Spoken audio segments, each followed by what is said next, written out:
सुख परितापर कथा जे गत काली प्रभाती परिडा पूर्व मुख्यमंत्री ओडिशा एक संवैधानिक पदवी रे रही जो भाव लोकसेवा भवन प्रेस कॉन्फ्रेंस डाकी राहुल गांधी को गाड़ी करवा एवं ओडिशा वासी को एक भूल तथ्य भूल रास्ता को नवा प्रभाव करवा ये निश्चित रूपे गणतंत्र विरोध दुर्भाग्य प्रथा जे लोकसेवा भवन द्वितीय महला जो भाव सरकारी पीआरओ तरफ ये सांबादिक सम्मेलन डाकिबा सूचना दिया गोटे कथा स्पष्ट होउची कोभली भाव भारतीय जनता पार्टी गणतंत्र को मोड़ी मकोची दड़ी चकटी संपूर्ण भाव नष्ट करने चेष्टा मूल कथा एक भित्तिहीन कथा जार कौन आधार नहीं ताको मुद्दा राज्य में विशृंखला सृष्टि करवा अशांति सृष्टि करवा ये भारतीय जनता पार्टी रो डीएनए रे जो कथा कि भारतीय जनता पार्टी अड़ी बसी से गोटे कथा स्पष्ट हो जाउची जे बिहार रे एमानक सत्ता साफ होबा को जाउची चौकीदार के वोट चोर एक कथा प्रमाणित होची देशवासी जानि छथि बिहार रे एमानक पाद तळ माटी खसी जाइची और ताको भरणा करबा पाई ताको पूरा करबा पाई ये एक सुचिंतित ड्रामा रचना करा जाइची जे किए जने कहिला कोन कहिला तार कोन से आधार नहीं राहुल गांधी प्रधानमंत्री मोदी को मां को किछि कहछथि कि उत्तर होची ना कोनोसी दलीय कार्यकर्ता नेता बंधु विधायक बंधु सांसद को कांग्रेस दलर कौन व्यक्ति प्रधानमंत्री मोदी को विरुद्ध उच्चारण कर उत्तर होची ना ताले ये सब ढोंगी रचा होची या पछरे बड़ षडयंत्र रही जे सिंपैथी कोबळी भाबरे बिहार वासी ड्र कर किंतु ये जो ड्रामा ये काम करिवो नाही प्रभाती परिडा भूली जाउछथि बोधवे अतीत रे जो बळे भाबरे आम दलर सर्वमान्य नेत्री सोनिया गांधी को जो भाषा प्रयोग करिसंती से क्षेत्र में भी आमे चुप रही यो जन संस्कार बिना कारण रे लोकसभा भवन को दलीय कार्यालय भावे व्यवहार करके राहुल गांधी के जो बड़ी भावे अपशब्द प्रयोग कले ये होची संपूर्ण भावे गणतंत्र विरोधी आ गणतंत्र हत्या एथि पई प्रभाती परिडा उपमुख्यमंत्री निसर्ग क्षमा प्रार्थना करबा उचित अतीत रे गिरिराज सिंह जो बड़ी भाबरे व्यवहार करथिले जो भाषा कहिथिले म आपको माने पठी दउची ताकू गोरी चमड़ी बोली कहिथिले आपण एभळे भाषा कहबा उचित कि मोदी प्रधानमंत्री मोदी तांको ऊपर कोन एक्शन लेछथि गत विधानसभा निर्वाचन समय वेस्ट बंगाल विधानसभा निर्वाचन समय रे जड़े गणतांत्रिक राष्ट्र रे संवैधानिक पदवी रे थिबा प्रधानमंत्री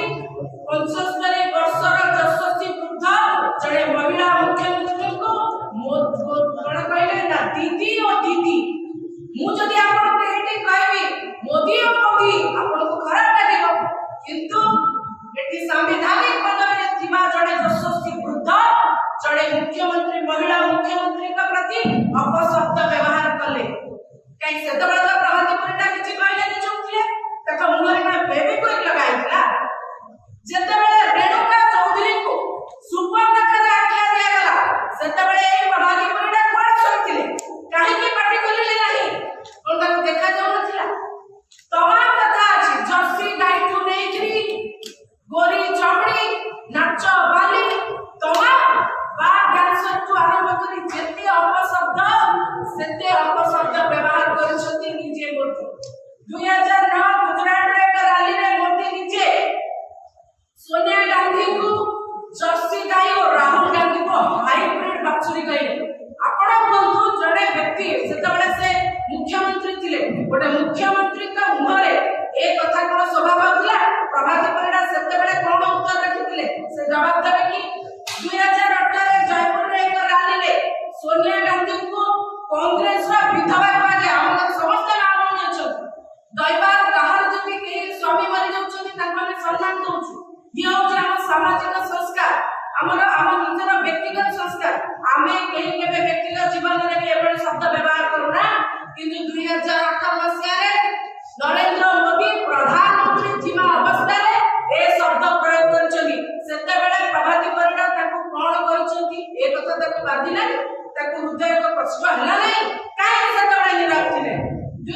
के सेतेबेले तो पार्टी चुप थिला सेतेबेले तो पार्टी खोली नथिला।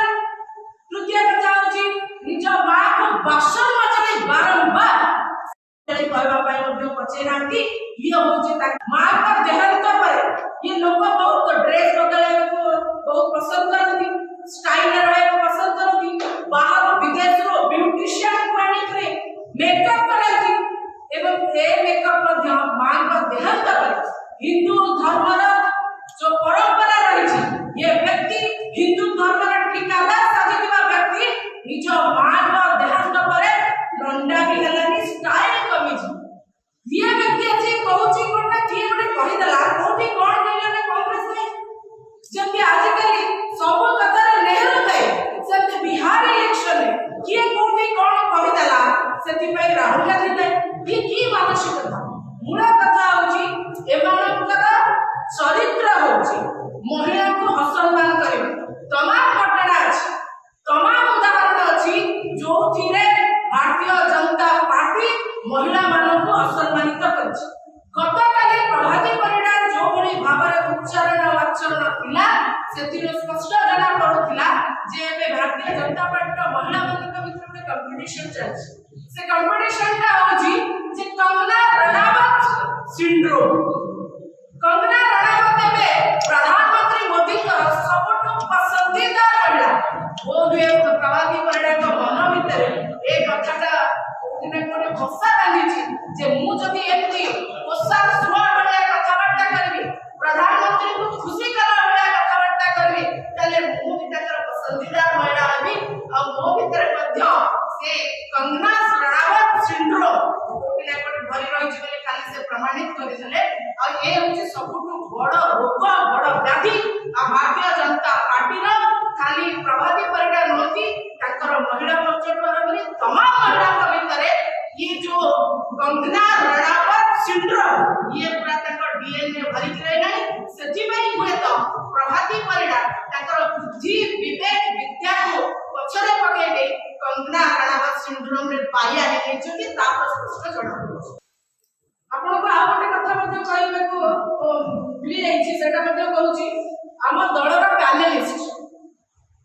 सुरेंद्र राजपूत एक टीवी डिबेट रे थिला बेले तांको दलर जणे प्रवक्ता तांको नाम होची प्रेम शुक्ल से टीवी डिबेट रे सुरेंद्र राजपूत को मां को रंडी शब्द व्यवहार करथिले और ये शब्द विरुद्ध रे राजपूत सुरेंद्र राजपूत प्रधानमंत्री मोदी को चिट्ठी लिखि के जणाइथिले जे मो मां आपण को मां भितर किछि फरक नै आपण का दलर प्रवक्ता मो मां को रंडी कहछि आ विरुद्ध कोन पे एक्शन लिया जाए ता वर्तमान देखा गला जे प्रेम शुक्ला को राष्ट्रीय प्रवक्ता घोषणा कर दिया गला। ये होची प्रधानमंत्री मोदी कर मां प्रति सम्मान और महान ये होची तार